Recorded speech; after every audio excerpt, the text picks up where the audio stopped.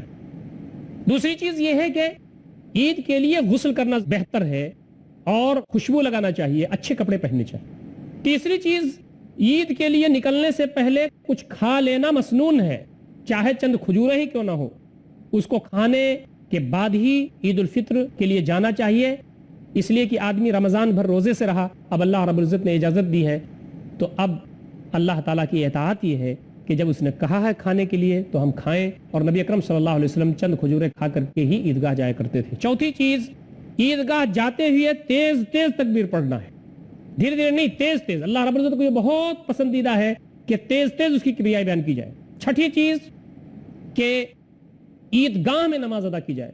اب تو کچھ بڑے شہروں میں صورتحال یہ پیدا ہو گئی ہے کہ عیدگاہ کے لیے جگہ تنگ ہو جا رہی ہے وغیرہ وغیرہ، تو لوگ مسجدوں میں نماز پڑھتے ہیں، وہاں بھی نماز ہو جاتی ہے، لیکن زیادہ بہتر یہ ہے کہ آدمی عیدگاہ میں نماز پڑھے۔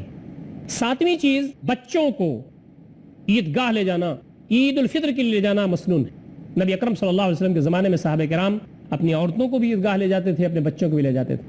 ہمارے ہاں صورتحال یہ بن گئی ہے کہ ہم نے عورتوں کو بالکل کاٹ کے رکھ دیا ہے، نہ جمعہ میں وہ شریک ہو پاتی ہیں اور نہ عید میں شریک ہو پاتی ہیں، دین کی بہت ساری تعلیمات سے وہ ناواقف ہوتی ہیں۔ نبی اکرم صلی اللہ علیہ وسلم کے زمانے میں، خلفائے راشدین کے زمانے میں اس کا اہتمام تھا، اور آج بھی بہت ساری جگہوں پر اس کا اہتمام ہے، اور اس کے ثمرات اور نتائج بھی ہمارے سامنے آتے ہیں۔ تو عورتوں کو اور بچوں کو بھی عیدگاہ میں اپنے ساتھ لے جانا چاہیے، ان کی نشستیں، اس کی جگہیں جیسا کہ دین نے بتایا ہے، شریعت نے بتایا ہے، ان کا خاص خیال کرنا چاہیے اور ان کی نشستیں بنانی چاہیے، اس کا اہتمام کرنا چاہیے۔ آٹھویں چیز، نماز کی ادائیگی 2 رکعت ہوگی۔ پہلی رکعت میں 7 زائد تکبیریں ہوں گی تکبیر تحریمہ کو چھوڑ کر، اور دوسری رکعت میں 5 زائد تکبیریں ہوں گی۔ نبی اکرم صلی اللہ علیہ وسلم عام طور پر عیدین میں اور جمعہ میں پہلی رکعت میں سبح اسم ربک الاعلیٰ پڑھتے تھے اور دوسری میں پڑھتے تھے سورہ غاشیہ، پہلے میں سورۃ الاعلیٰ اور دوسرے میں سورۃ الغاشیہ۔ اس کا لحاظ رہے تو زیادہ اچھا ہے، ویسے کوئی بھی سورہ پڑھ دی جائے تو عید ہو جاتی ہے اور نماز ہو جاتی ہے، لیکن یہ پڑھی جائے تو زیادہ اچھا ہے۔ مسلم شریف کی روایت ہے۔ 9ویں چیز یہ ہے کہ خطبہ کو غور سے سننا۔ نماز کے بعد خطبہ نبی اکرم صلی اللہ علیہ وسلم دیتے تھے، یہ سنت ہے، تو خطبے کو سننا کار ثواب ہے۔ بہت سارے لوگ اٹھ کر کے جانے لگتے ہیں، کیا کرتے ہیں؟ جا کر کے ادھر ادھر بیٹھتے ہیں، گپ کرتے ہیں، ہنسی مذاق کرتے ہیں، دوسرا کام کرتے ہیں۔ تھوڑی دیر بیٹھ کر کے خطبہ سننا چاہیے، تو اس سے آدمی کو جذبہ پیدا ہوتا ہے، دین پر آگے بڑھنے کی طرف یہ مانگے۔ 10ویں چیز یہ کہ عید کی مبارکباد دینا صحابہ کرام سے ثابت ہے۔ عن جبیر بن نفیر قال كان اصحاب رسول الله صلی اللہ علیہ وسلم اذا التقى يوم العید يقول بعضهم لبعض تقبل الله منا ومنك۔ ابن حجر عسقلانی رحمۃ اللہ علیہ اس حدیث کے بارے میں کہتے ہیں کہ اس کی اسناد صحیح ہے، حسن ہے۔ جبیر بن نفیر سے مروی ہے کہ اصحاب رسول صلی اللہ علیہ وسلم جب ملتے تھے عید کے دن تو ایک دوسرے کو مبارکباد دیتے تھے، اور کیا کہتے تھے؟ تقبل اللہ منا ومنک، اللہ تعالی ہماری جانب سے اور آپ کی جانب سے قبول فرمائے۔ یہ ایک دوسرے سے کہتے تھے، عید میں یہ کہہ سکتے ہیں ہم، یہ صحابہ کرام سے ثابت ہے، صحابہ کرام ایسا کیا کرتے تھے۔ کچھ اور چیزیں بھی ہیں جو ہم عید کے موقع پر ہمیں اس کا خاص لحاظ کرنا چاہیے۔ غربا ہیں، مساکین ہیں، یتیم ہیں، لاچار ہیں، مجبور ہیں، مستحقین ہیں، یتامہ ہیں، بیوائیں ہیں، ان کو مت بھولیے۔ افطار کٹ بنائیے، ان تک پہنچائیے۔ ہماری کوشش یہ ہونی چاہیے کہ سب سے بڑی خوشی یہ ہے کہ ہم کسی کے دل میں خوشی ڈال دیں۔ خود اچھے اچھے کپڑے پہن لینا، خود اچھا اچھا کھا لینا، خود اچھی اچھی خوشی بیان کرنا، خود اپنے بچوں کو خوش کر لینا، یہ کوئی خوشی نہیں ہے۔ سب سے بڑی خوشی یہ ہے کہ کسی یتیم کے، کسی بیوہ کے، کسی ضرورت مند کے، کسی مفلوق الحال شخص یا اس کے گھر میں آپ خوشی ڈال دیں۔ یتیم بچہ ہے، اس کے باپ نہیں ہے، وہ دیکھتا ہے کہ اس کے علاوہ اور بچے، ان کے باپ نئے نئے کپڑے بنوا دیا انہوں نے، وہ ٹہل رہے ہیں، وہ پریشان ہوتا ہے۔ بیوہ ماں کڑتی ہے اندر سے۔ کتنے یتیم ایسے ہیں جو آپ کے نظر کرم کے محتاج ہیں۔ اللہ رب العزت ان کو بھی آزما رہا ہے، آپ کو بھی آزما رہا ہے۔ انا وکافل الیتیم ہاتین فی الجنہ، میں اور یتیموں کی کفالت کرنے والے جنت میں ایسے ہوں گے۔ آپ 6واں کپڑا بھی بنوائیے، 7واں کپڑا بھی بنوائیے، آپ کے پاس 5 بچے ہیں، 4 بچے ہیں، 10 لوگ ہیں، آپ 11واں 12واں بھی کپڑا بنوائیے، وہ کسی بیوہ کا ہو، وہ کسی یتیم کا ہو۔ خود خوش ہو لینا یہ کوئی بڑی بات نہیں ہے، کسی غمگین شخص کے دل میں خوشی ڈالنا یہ سب سے بڑی خوشی ہے، عید کا پیغام ہے۔ اس سلسلے میں ہمیں آگے بڑھنا چاہیے، کوشش کرنا چاہیے۔ آخری بات دوستوں اور ساتھیوں اور بزرگوں مجھے کہنا ہے وہ یہ، رمضان میں جس کی عبادت ہوتی تھی وہ حی ہے، قیوم ہے، ہمیشہ رہنے والا ہے۔ ہم میں سے بعض لوگ ایسے ہیں جو رمضان میں نماز پڑھتے ہیں، رمضان میں روزے رکھتے ہیں، پھر اللہ تعالیٰ کو بھول جاتے ہیں۔ یہ عبادت رائگاں جاتی ہے۔ بعض اسلاف نے تو کہا ہے کہ یہ عباد و رمضان ہیں، یہ رمضان کے بندے ہیں۔ صرف مسجد آباد رونق تھی، جہاں عید کی نماز پڑھی ساری زنجیر ٹوٹی، اب نہ اللہ تعالیٰ یاد ہے، نہ اللہ کے رسول کی تعلیمات یاد ہیں، نہ نمازوں میں رغبت ہے وغیرہ وغیرہ۔ تو رمضان کے روزے تو فرض ہیں، اللہ کے نیک بندے نفل روزے بھی رکھتے رہتے ہیں پورے سال، نبی اکرم صلی اللہ علیہ وسلم نے بتایا ہے۔ اور اللہ کے بندے جیسے رمضان میں انہوں نے قیام لیل کیا ہے، رمضان کے بعد پورے سال وہ قیام لیل کرتے رہتے ہیں۔ اور اللہ تعالیٰ کے وہ بندے جو اللہ رب العزت کے لیے عبادت کر رہے ہیں، نمازیں پڑھ رہے ہیں، وہ رمضان کے بعد بھی نماز پڑھتے ہیں۔ یہ رمضان کیا ہے؟ یہ روزہ کیا ہے؟ یہ انرجی دیتی ہے، یہ ہم کو طاقت دیتی ہے، یہ بیٹری چارج کرتی، ہماری بیٹری چارج ہو گئی، ہم اس ٹریننگ کورس سے گزر گئے، ہماری ٹریننگ ہو گئی۔ اب رمضان کے بعد اور محنت اور مشقت کے ساتھ اور دل جمعی کے ساتھ اور نشاط کے ساتھ ہم اللہ رب العزت کی عبادت کریں گے۔ یہ جذبہ ہمارے اندر پیدا ہو گیا۔ رمضان ختم ہوتے ہی آدمی باغی ہو جائے، رمضان ختم ہوتے ہی آدمی نافرمان ہو جائے، رمضان ختم ہوتے ہی آدمی اللہ رب العزت کی جو اطاعت و فرمانبرداری کر رہا تھا اس کے خلاف اللہ تعالیٰ کی نافرمانیاں کرنے لگے، اس کا مطلب یہ ہے کہ اس نے رمضان کو سمجھا ہی نہیں، اس نے عبادات کو جانا ہی نہیں، اس نے روزے کی اہمیت کو سمجھا ہی نہیں، اس نے یہ ساری فضیلتیں جانی ہی نہیں، اور اللہ رب العزت کی اطاعت و فرمانبرداری کیا ہوتی ہے وہ اس کے پلے ہی نہیں پڑی۔ العیاذ باللہ۔ بار بار ہم تمام کو اللہ تعالیٰ سے توبہ کرنا چاہیے، مغفرت چاہنی چاہیے۔ اس طرح کے جو ہمارے بھائی بند ہیں، دوست احباب ہیں، سماج اور محلے کے لوگ ہیں، معاشرے کے افراد ہیں، ایسے لوگوں کو سمجھانا چاہیے، بٹھانا چاہیے اور بتانا چاہیے کہ یہ کیا رویہ ہے تمہارا؟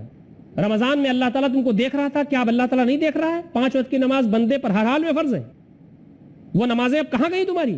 تم نے کس کے لیے اس کو پڑھا تھا؟ دکھاوے کے لیے پڑھا تھا؟ سماج اور معاشرے کے لیے پڑھا تھا؟ شہرت کے لیے پڑھا تھا؟ وہ اللہ تعالیٰ موجود ہے، اب بھی تمہیں نماز پڑھنا ہے، اللہ رب العزت کی عبادات اور بندگی کرنی ہے، اطاعت کرنی ہے۔ محترم ناظرین کرام، عید الفطر کی مبارکباد قبول کیجئے اور دعائیں کیجئے، اللہ تعالیٰ کی بارگاہ میں روئی اور گڑگڑائی یہ سلسلہ جاری رکھیے کہ اللہ تعالیٰ جو کچھ بھی ہم نے کیا ہے رمضان کے اندر اللہ تعالیٰ سے قبول کرے۔ میں نے آپ کے سامنے یہ بات عرض کی تھی کہ اسلاف ہمارے 6 مہینہ تک یہ دعا کرتے تھے کہ بار الہ رمضان ہمیں دے دے، رمضان ہمیں دے دے، اور جب رمضان مل جاتا تھا تو خوب محنت اور مجاہدہ بالنفس کے ساتھ اس کام کو کرتے تھے، رمضان کی جو برکتیں ہیں وہ حاصل کرنے کی کوشش کرتے تھے، اور رمضان کے بعد دعا کرتے تھے کہ بار الہ جو کچھ بھی ہم نے رمضان کے درمیان کیا ہے اس کو تو قبول فرما لے۔ عید کی مبارکباد بزرگوں، نوجوانوں، ماں اور بہنوں سب کو ایک بات میری طرف سے آپ سب کو عید مبارک ہو، اور رمضان المبارک جو ملا اللہ رب العزت ہماری جو عبادات ہیں، جو کچھ بھی ہماری محنتیں ہیں اللہ تعالیٰ قبول فرمائے۔ اقول قولی ھذا استغفر اللہ لی ولکم اجمعین واستغفروہ انہ الغفور الرحیم، وآخر دعوانا الحمد للہ رب العالمین، والسلام علیکم ورحمۃ اللہ وبرکاتہ۔ ومن the Quran, it is Ramadan.